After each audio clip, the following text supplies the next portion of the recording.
All right, guys, welcome into the latest episode of the Pylon Podcast. My name is Emilio Pena. I've got Will Weddington and Cantley Elliott here with me today. We were about a month into the NFL season now. 4 games in, first bye weeks are this week, so feels like a pretty good point to kind of just check in and evaluate everything. Vikings 4-0, number one in the Blaze Review Power Rankings, just like everyone expected this far into the season. I don't think even some of the most diehard Vikings fans could expect this. I didn't expect it as a big Vikings fan, but the play has been pretty good. You know, it's been hard to say that they're not playing the best football in the league right now. I think they've only been trailing for about 3 to 4 minutes throughout this whole season, and it was to the Giants after a early fumble. So just kind of shows the consistency there, beating on the 49ers, the Texans, and the Packers, all teams that won playoff games last year in somewhat dominant fashion. Obviously, they had a tight one there, the Packers, but 28-0 going into the half before that muff punt. Pretty thorough performance there. It seems like the cohesion and the culture has just been propping them up, and some of these guys that aren't necessarily household names are playing above their level because of it.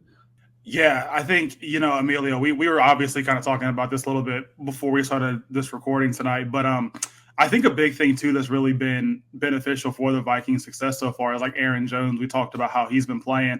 I have him in a fantasy league, so I'm always really thrilled when he does well.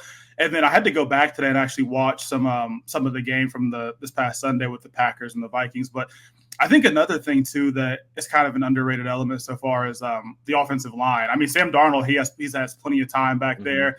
He's delivering to his guys. He's getting to them. I think he's doing all the things, people have kind of criticized him for a while. I've always liked Sam Darnold. I think he's a really solid player to have. But, no, they're doing the thing. And like I said, it was hard for me to write them off and put them last in the division. But, there's still a lot of football left to be played. But they've done their thing. Even with the injury to J.J. McCarthy, I think in my head I was like, 6-7 wins. 3-0, hot start. Sam Darnold's playing very, very, very well. I have his stats here. He's 73 of 106 passing yards for 68.9% completion, 932 yards, 11 touchdowns, 3 interceptions. Vikings undefeated. I do want to point out, though, the last time Sam Darnold had a change of scenery and became a starting quarterback was in 2021, okay, with the Panthers. He left the Jets, change of scenery. Adam Gase, everyone thought ruined him.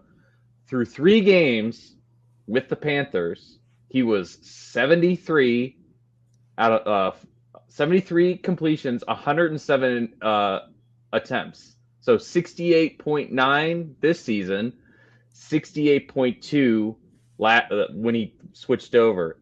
888 yards, 3 touchdowns, 1 interception.